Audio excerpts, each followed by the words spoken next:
Hello students, मेरा नाम है अंकित। जैसा कि आप लोग जानते हैं कि हम लोग यहाँ पे डिस्कस कर रहे थे मिनी मॉक टेस्ट को।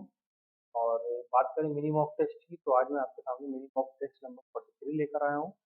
इससे पहले मैं आपको 42 मिनी मॉक टेस्ट प्रोवाइड कर चुका हूँ, जिनकी मैंने अलग से प्लेलिस्ट बनाई हुई है। आप उस पर जाकर भी उन वीडियोस को देख सकते हैं, अगर आपने बाकी की वीडियोस हमारे नहीं देखे हैं, जो कि हमने इससे पहले प्रोवाइड किए हैं। आज के इस अपने लेक्चर में फिर से हम लोग 10 क्वेश्चन लेकर आए हैं, और ये 10 क्वेश्चन सारे के सारे वही क्वेश्चन हैं जो आपके एग्जाम्स में आ सकते हैं, जो आप पहले पूछे गए हैं, ठीक है ना। उनकी हम लोग यहाँ पे प्रैक्टिस करने वाले हैं। तो चलिए एक एक करके हम उन क्वेश्चंस को देखना शुरू करते हैं। आज का पहला क्वेश्चन मैं आपके सामने ला रहा हूँ।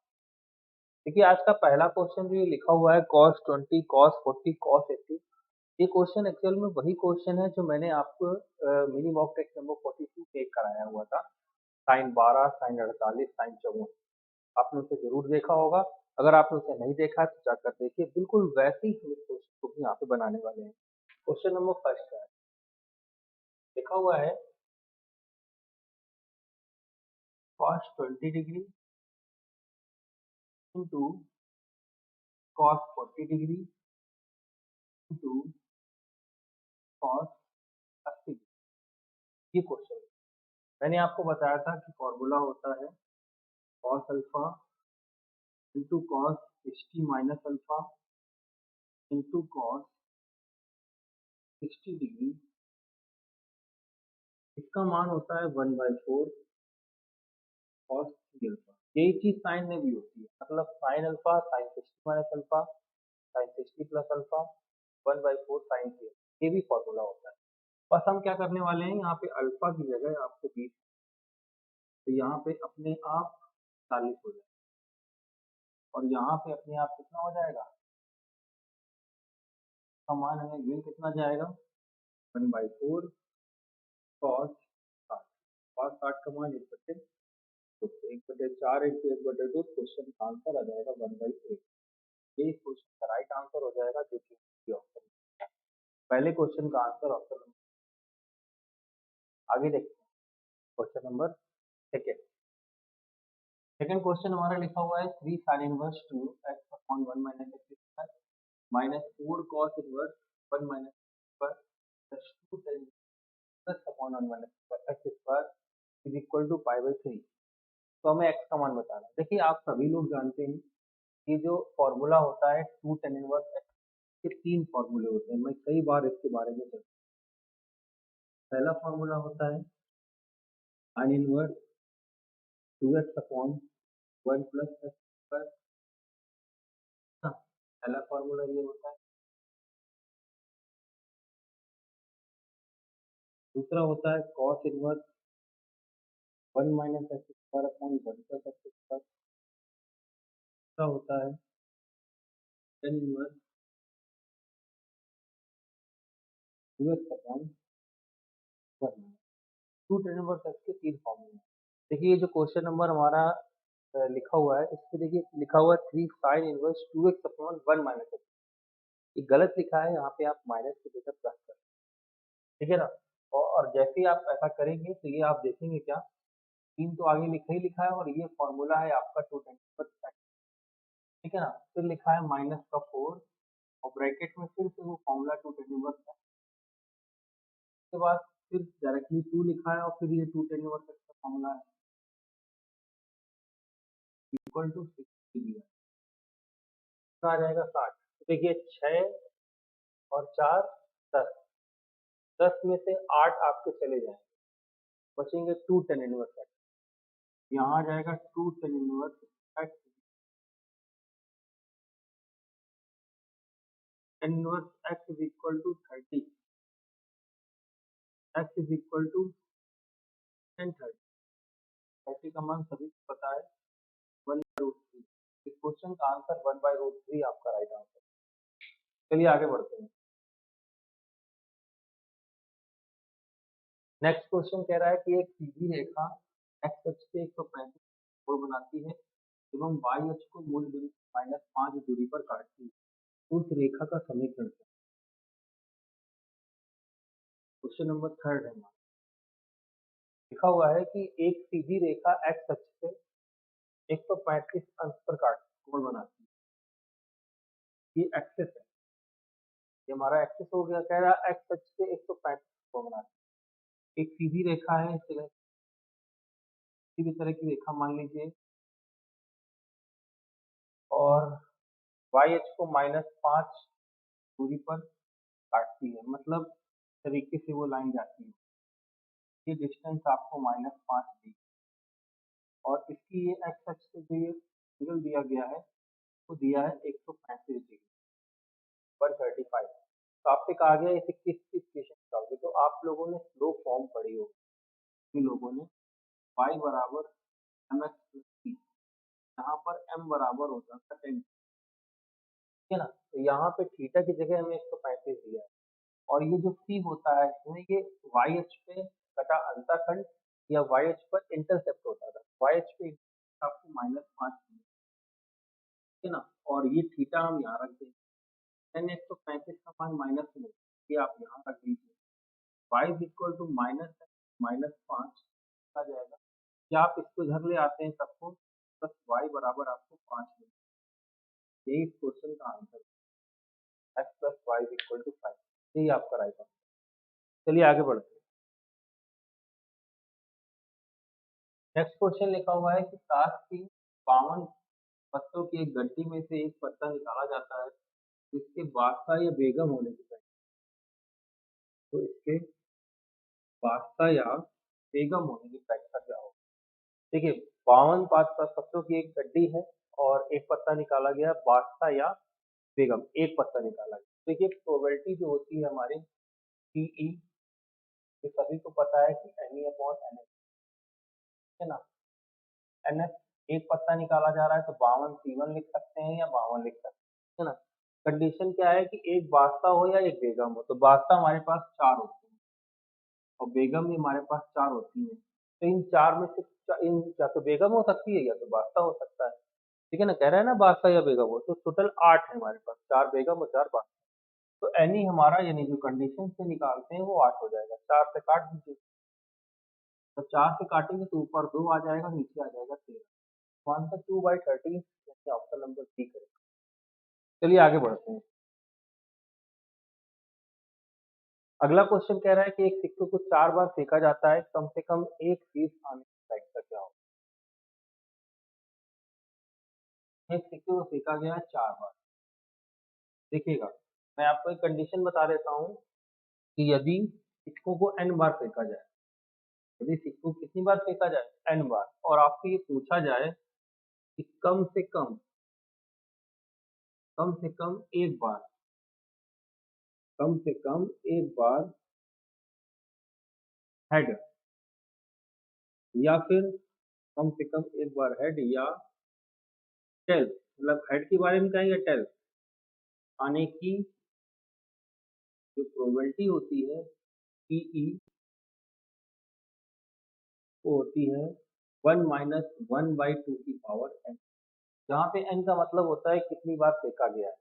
जैसे यहाँ पर कम से कम n बार, अगर पासे को या यदि सिक्का n बार फेंका जाए, लिख दीजिएगा, यदि सिक्का कितनी बार, n बार देखा जाए, तो कम से कम एक बार हेड या टेल आने की प्रायिकता होगी 1 - 1/2 की पावर n।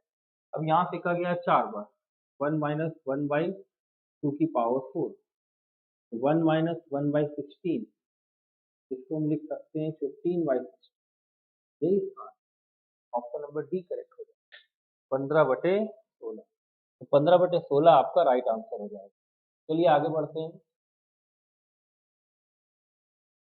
अगला क्वेश्चन आपके सामने लिखा हुआ है कि अवकल समीकरण 1 + x² dy/dx equal to x bracket में 1 + y² का हल क्या होगा। सोल्यूशन बताना है इसका, डिफरेंशियल इक्वेशन दी गई है आपको, देखिएगा इक्वेशन है 1 + x² dy/dx is equal to x 1 + y²। तो हम x वाला x की साइड कर लेते हैं, y वाला y की साइड, तो y वाला इधर आ जाएगा, तो आ जाएगा dy/1 + y², और इधर आ जाएगा x/1 + x² और dx।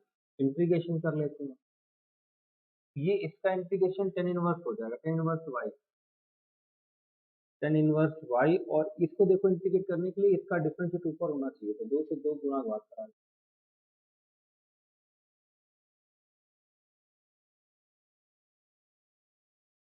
तो 1 tan inverse y is equal to 1/2 log 1 plus y square, 1 plus x square plus c. ये इस क्वेश्चन का आंसर हो जाएगा। अब आप देख सकते हैं कि हमें किस ऑप्शन में, देखिए 1/2 कहीं नहीं आ रहा, तो आप 2 से मल्टीप्लाई करा दीजिए, 2 से मल्टीप्लाई कराएंगे तो यहाँ आ जाएगा 2 tan inverse y log 1 plus x square. अब सोच रहे होंगे कि यहाँ 2c आएगा, लेकिन कांस्टेंट के साथ जो 2 या 3 होता है वो लिखा नहीं जाता है, तो अगर आप चाहें तो लिखें या आप ना लिखें, ऐसे ही रहने दें। ये इस क्वेश्चन का आंसर होगा, ठीक है ना। चलिए आगे बढ़ते हैं। नेक्स्ट क्वेश्चन आपके सामने स्क्रीन पर आ गया है, लिखा हुआ है इंटीग्रेशन -π/2 से π/2 3 sin x plus sin q। देखिए इसे कैसे करेंगे हम।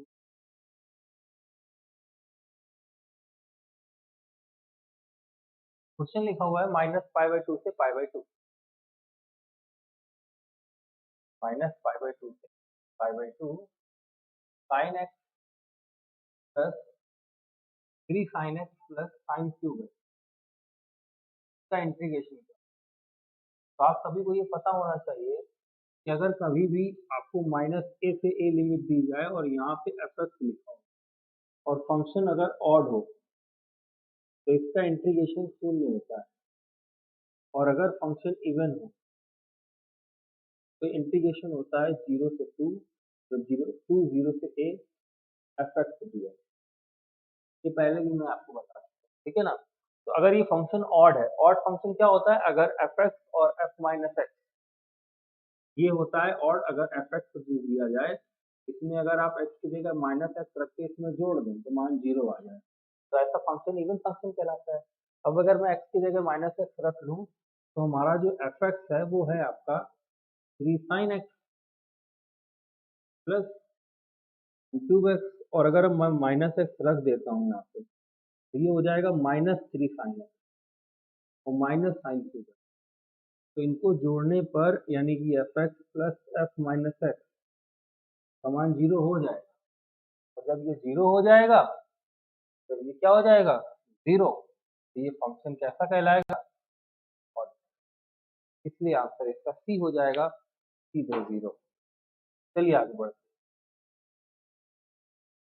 अगला क्वेश्चन लिखा हुआ है, यदि कोई वृत्त बिंदुओं 0,0 a,0 0,b से होकर जाता है, तो उस कंडीशन पे उसका केंद्र क्या होगा, उसका सेंटर क्या होगा।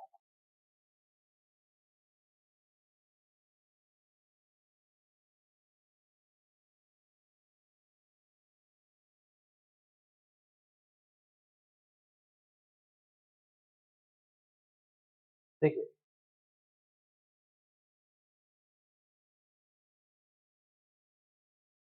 यदि कोई वृत्त बिंदु 0,0 यानी कि यहाँ से भी जा रहा है,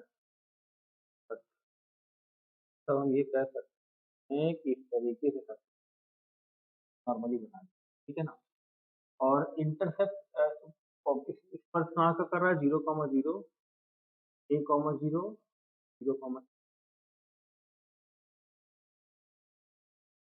और ये वाला पॉइंट आ जाएगा a, आपसे कह रहा है तो इसका सेंटर क्या होगा। तो देखिए ये जो है,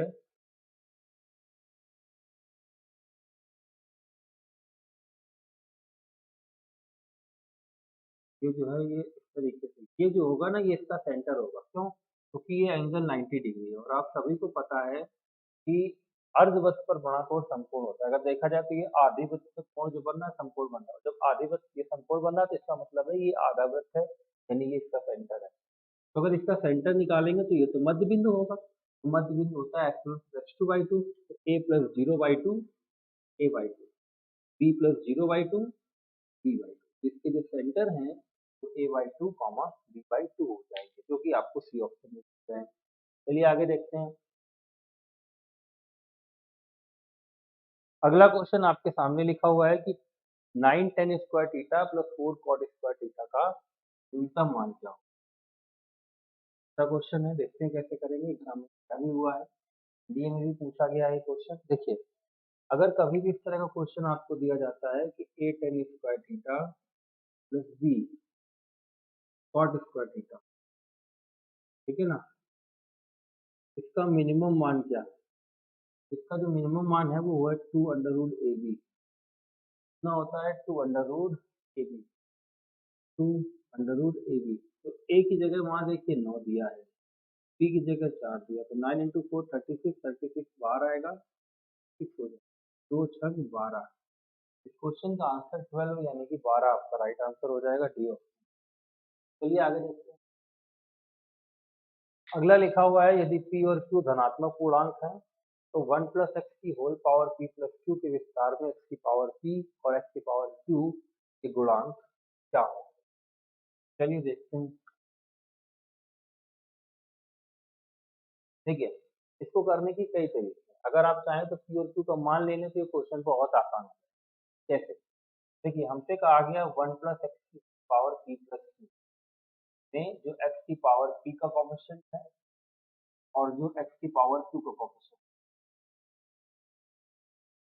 वो कैसा है, कैसे होंगे? बराबर होंगे, परिमाण बराबर होगा, चिन्ह विपरीत होगा या एक दूसरे के अपोजिट होंगे, इनमें से कोई। तो देखिए, हम लोग क्या कर लेते हैं, यहाँ पे p का मान रख लेते हैं 1, q का मान रख लेते हैं 2।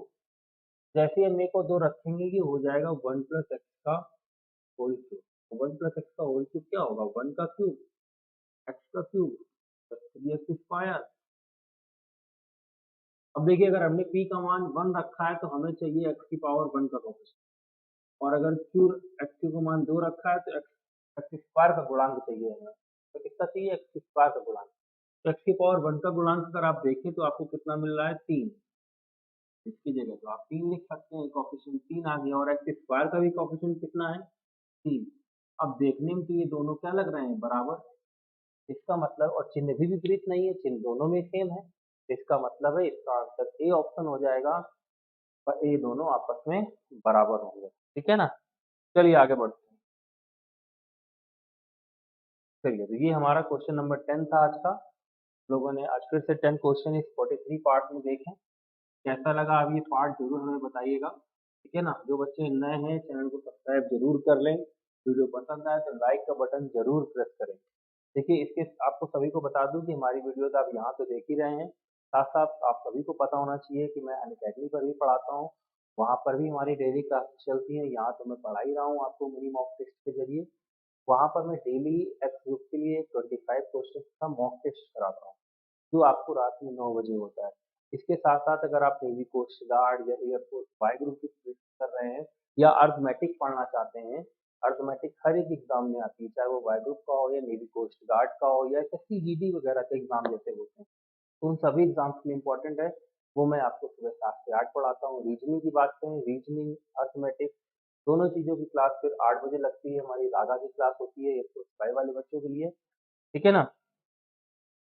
और मैं आपको बता दूँ कि अगर आप अनअकैडमी पर आते हैं, जुड़ते हैं और क्लासेस लेते हैं, बहुत सारे फीचर्स वहाँ पर ऐसे हैं जो आपकी बहुत ज़्यादा हेल्प करने वाले हैं। सबसे पहली चीज़ रेज़ हैंड, एक सबसे अच्छा फीचर वहाँ पे है रेज़ हैंड का। Talk with your favourite educator in live class and clear your doubt. अगर मैं कोई चीज़ पढ़ा रहा हूँ क्लास में और आप किसी पॉइंट पे डाउट में हो, आपको डाउट है, ये नहीं समझ में आ रहा है कि सर ये कैसे हो गया, तो आप अपना रेज़ तुरंत वहाँ से रेज़ हैंड कर सकते हैं, और जो भी एजुकेटर पढ़ा रहा होगा वहाँ से वो उसको एक्सेप्ट करेगा, और आपकी आप और जो एजुकेटर है वो डायरेक्टली बात कर पाएँगे एक-दूसरे से, और जो भी प्रॉब्लम होगी उसे आप दूर कर पाएँगे। ठीक है ना? तो बहुत अच्छा फीचर है, आप ज़रूर इसका यूज़ करिए। ठीक है ना? बहुत अच्छा रहेगा आपके लिए। इसके साथ-साथ एक फीचर और मैं आपको बता दूँ, एक और है और बहुत अच्छा है ये भी, जिसमें आप अपने डाउट्स जो हैं वो पूछ सकते हैं। जैसे आप कोई टॉपिक पढ़ाया जाता है क्लास में और आप उसके क्वेश्चंस करते हो, तो ज़ाहिर-सी बात है आपको डाउट्स तो आएँगे ही आएँगे, और डाउट्स क्लियर करना भी ज़रूरी है, क्योंकि अगर डाउट्स मन में रहेंगे ना, तो सारी चीज़ें हमें समझ में ही नहीं आनी। ठीक है ना? इसलिए उस डाउट्स को दूर करने के लिए आप वो डाउट्स हमारे पास तक भेज सकते हो। उस क्लास पे क्वेश्चन मार्क का एक सिंबल आता है, उस पे क्लिक करेंगे, आपका कैमरा ओपन होगा, वहाँ से आप क्वेश्चंस को हमारे पास तक भेज सकते हैं और उसका सॉल्यूशन, ठीक है ना? तो आज की इस क्लास में हम लोगों ने क्वेश्चन देखे 10। मिलेंगे हम लोग अपने अगले पार्ट में, यानी कि पार्ट 44 में। Thank you, bye.